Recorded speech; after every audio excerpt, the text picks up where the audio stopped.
स' गाइस लाखांबायानो जों नोंथांमोननो उनाव देखायलांगोन मा लानाय जाखो दखाना रेनबो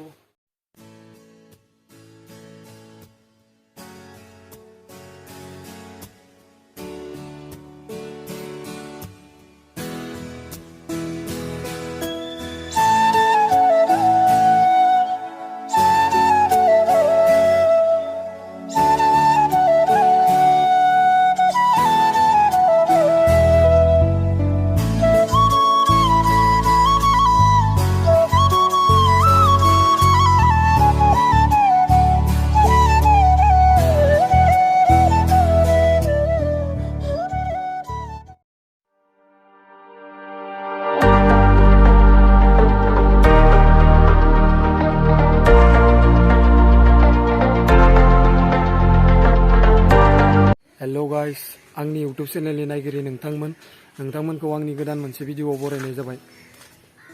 दिनैनि भिडिअआ जागोन गाइस GoPro Hero 9 आनबक्सिं आरो बेजों लोगोसे आं मा सेटआप लाफाखो बेखौ नोंथांमोननो एसे फोरमायगोन। स' दिनैनि भिडिअखौ नायलांदो होमबा गाइस। बेनो आं लानाय एक्सन केमेराया GoPro Hero 9 ब्लेक। बेनि उनाव एडाप्टार लाफादों, ओमफ्राय नैबे हेलमेटनि माउन्ट, SD कार्ड 128 GB नि, ओमफ्राय लाभालियार माइक्र'फन, स्पिकार, बेनि उनाव उलेनजिनि केस GoProनि। बेखिनियानोसै अल सेटआपआ आंना दा। बेखिनि सेटआपआव टोटेल प्राइसआ थांदों 51,000। दखाना रेनबो डिजिटेल गुवाहाटीयावनो लादोंमोन आङो। तो गाइस आङो केमेरानि बागै एसे फोरमायनि। बेनो केमेराया, बेनो अन खालामनि आङो।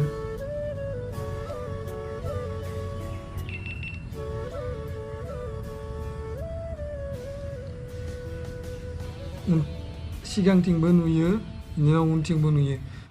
नोंथांमोना नायनो हायो इथिं भिडिअ खालामबाथाय भिडिअआ माबादि उथिदो बेखौ नुखायो सिगांथिं। थिं आरो डिसप्लेया एसे गोदोर आरो Hero 9निया। केमेराजों लोगोसे मोनफादो बिदि बक्सआव केबल मोनफादो, ओमफ्राय नैबे जाबाय हेलमेटनि माउन्टआव टाइटखौ होनो थाखाय। बेनि उनाव नैबे बाइकआव लगाय जायो।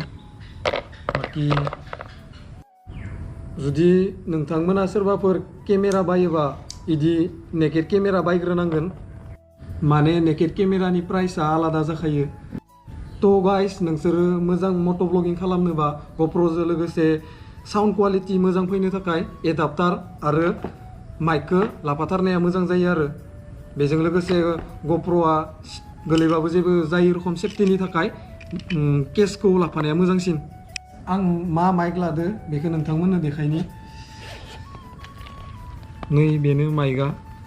बेयाव बेटारि सोनांगौ, बे इउज खालामनायनि सायाव आरोना। दैलि 1 आवार के 2 आवार के इदि इउज खालामोबा 1 मान्थसोआव चेन्ज खालामनो गोनां जागोन बेटारिखौ। तो गाइस नोंथांमोना GoProल' लाबा जानाय नङा, बेजों लोगोसे मोजां क्वालिटिनि मेम'रि कार्ड लानाया मोजां। आरो दा GoPro Hero 9आव एसे स्पिड थानाया मोजांसिन जायो Hero 9नि थाखाय। नोंथांमोना नायनो हागोन आं दा मा मेम'रि लादो। बेनो सेन्डिक्सनि 128 GB। स्पिडा जाबाय 170 गोनां आरोना, आरो बेफोरनिबो पावार गोनांसिन मोनो। बेफोरथ' आरो बांसिन मोजांसिन जागोन। दा मेम'रिया एसे बेलेग बेलेग थायो प्राइसआ। दा आंना इयो 128 बाबो प्राइसआ 3000 लादो। स्पिडनि लोगोआव बाथ्रा आरोना मेम'रिया गाइस। अके गाइस नोंथांमोना नैबे केसाव केमेराखौ फिट खालामनो थाखाय गिबियावनो नै केमेरानि माबाखौ खेवना लानांगोन इदि। इनि उनाव मालाबाबो नोंसोरो केसाव सोनानै दैयाव सोमनाङा आरोना केमेराखौ, वाटारप्रुफा गैया जायो। जुदि दैयाव सोमनोबाथाय इखौ सोफिननानै अनलि केमेरा नेकेड सोबानो वाटारप्रुफा थाफिनो आरो। दा आङो केमेराखौ नैबे केसाव सोना देखायनि माबादि सोयो।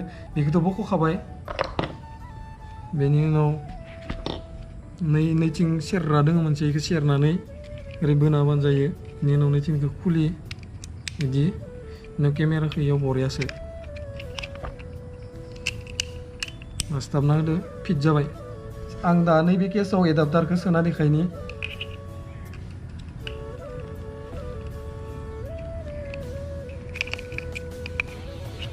केसाबो माने बेलेग बेलेग थायो आरोना गाइस एडाप्टार सोजायबो थायो बेफोरनि प्राइसा एसे खम स' जोंनि थाखाय केसा इम्परटेन्टथार नोंसोरबो केमेराफोर लायोबा केसखौ लाथार आरो केसखौ लाबासो एडाप्टारखौ मोजाङै फिट खालामजायो एडाप्टार थाबासो माइकखौ एक्सट्रा माइकखौ मोजाङै फिट खालामजायो ओमफ्रायथ' मट'व्लगिंनि थाखाय एक्सट्रा माइक लाबासो साउन्ड क्वालिटिया मोजाङै फैयो आरोना जिखिनि हायो आङो नोंथांमोननो फोरमायबाय एसे दद' मद' जादों आंना बुंनाया दा गोदान नालाय ट्राइ खालामगासिनो दा आङो मट'व्लगिंनि थाखाय बेखिनि सेटआपखौनो लानाय जाबाय आरो गाइस उनाव लागै ट्राइ खालामबाय थानोसै बिदिनो मोजां मोजां भिडिअ लाबोनो स' आं आरो जि दखानाव लादोंमोन बेखौबो भिडिअ लाना दोन्दोंमोन बेखौनो नोंथांमोना मायाव बायदोंमोन नायलांदों होनबा गाइस स' गाइस बाइकखौ एसे गोजानाव दोननानै GoPro दखानसिम फैदो जोङो दा नायलांबाया गाइस ओइ सिगाङाव दङ दखाना आगोलाव फैखांखाबाय जोङो नोंथांमोना DNनि चेनेलाव नुखादो इयावनो लांफैदोंमोन जोङो दा इयावनो फैफिनबाय जागाया लाखटकिया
फाइनेलि गाइस लाखांबायानो जों दा एसे खामानि दंबावो सिगाङाव लोगोनिया मबाइला एसे गाज्रि जादोंना बेखौ फाहामहैनि फानहैदोनो फैदोंमोन जोङो